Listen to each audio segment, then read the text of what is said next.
Hey guys, it's Meg and welcome back to my YouTube channel. Today I'm going to be showing you 4 theme ideas for your May bullet journal that you can create really easily and they look really effective once they're in your journal. So I'm going to grab a few colours and let's just get into it.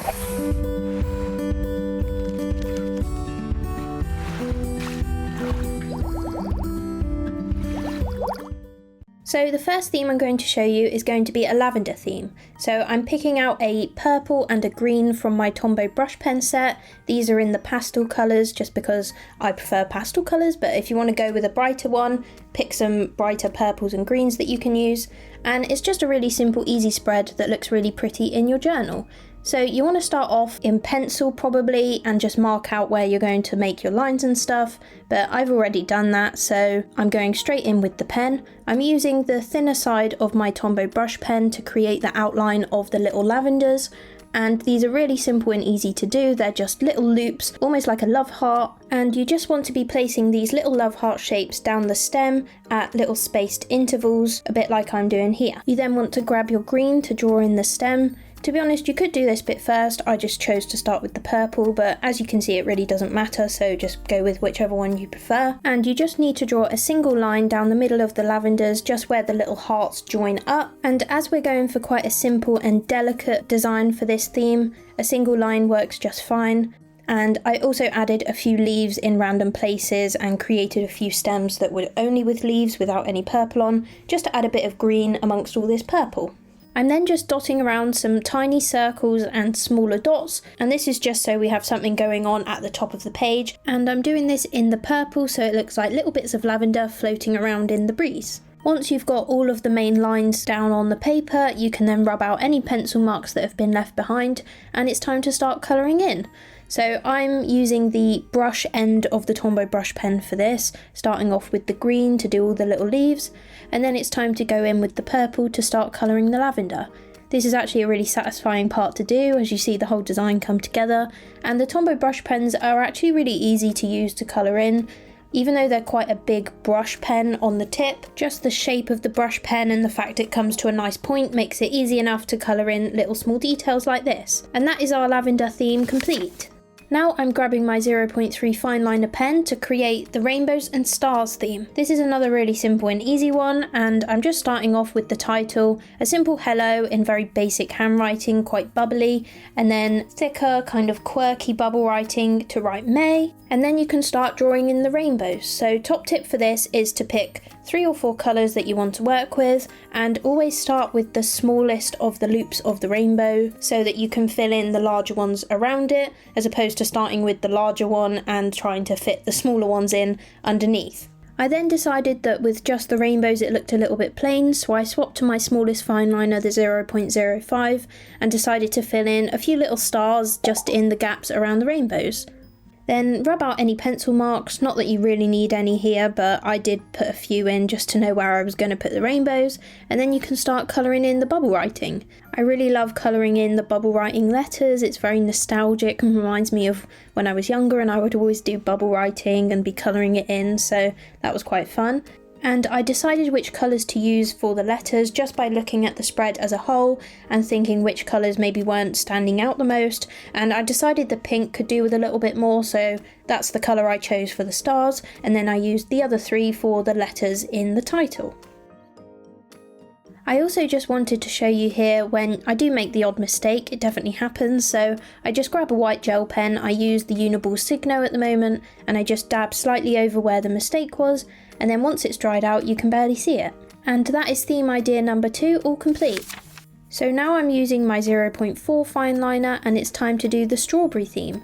This is one I've been looking forward to doing for quite some time, so hopefully you like it. And I used the 0.4 as I said for the hello, just because I wanted it to be a thicker line, and then I used the thicker Pentel brush pen to write May with this kind of stretched out cursive font, and then I'm using the 0.05 fine liner for the drawing. So for the strawberry you just need to draw the basic outline. It's kind of hard to explain what shape this is, but it's very much a strawberry shape. It's wider at the top and comes to a slight point at the bottom, but it's very much curved, no sharp edges or anything, and then a funny little patch of leaves on the top. I kind of call it a strawberry hat, but I think that kind of explains it well. So you want to do some different lines going round in a circle pointing in various directions to act as the leaves on the top of the strawberry. And once you've got your basic outline, you can then add the details like the little dots, and I added some little teardrop shapes in the gaps just to fill up the space and to make the strawberries look really juicy. Then it's time to do the colouring in, which really brings this page to life. So I suggest getting 3 or 4 colours in various shades of pinks and reds, and starting with the palest one you've got, like a pale pink kind of colour, you want to draw little blobs of that colour. With the pale one, you also want to leave a tiny bit of white right at the centre of that sort of blob circle shape. Then around the pale pink, you use the pinky red. Then around that one, you use the brighter red. And then at the end, on the very last edge, you use the darkest red that you've got. And this helps create a shadow effect and gives some depth and dimension to the strawberries so that they look a little bit more lifelike. You also want to make sure you're consistent with which side you're having the lightest and which side is going to be the darkest, and this helps to make it look more realistic by having a consistent light source, which would then create a consistent shadow. Then you can start colouring in the little strawberry hat with the leaves on top. I recommend using a bright green for the main bit, just colour the entire leaf section in this brightest green, and then select a darker green that you can use to just add a few lines in the centre of the leaves to create, again, a bit of depth, a bit of 3D effect onto your little strawberries. You can then also colour the little juicy teardrops with the same colour scheme as we used on the strawberries, and that is the strawberry theme complete. And finally, we're on to the gardening theme, so I'm just going to use a simple capital letter for the title in the 0.4 fine liner, and then I'm using the 0.05 for all of the little doodles. I've been thinking a gardening theme would be a really cute one to do for a little while, so I wanted to try it out. It's kind of similar to some of the doodles I did in my Spring Doodles tutorial, and I just thought it would make a great bullet journal theme. So I've decided to use a really simple title just because this page is very busy, and then you just want to fill up the page with different gardening doodles. So this can be anything. I've done potted plants, you can do little insects, even vegetables. I've got a packet of seeds on there, a little snail, a watering can. So anything you can think of, you can do as many or as little as you like. I decided to do quite a few, so I've made them quite small, but you could pick 2 or 3 that you really like and make them bigger. There's many ways to make this your own, so let me know down in the comments which of the doodles you would include on yours and which ones are your favourites.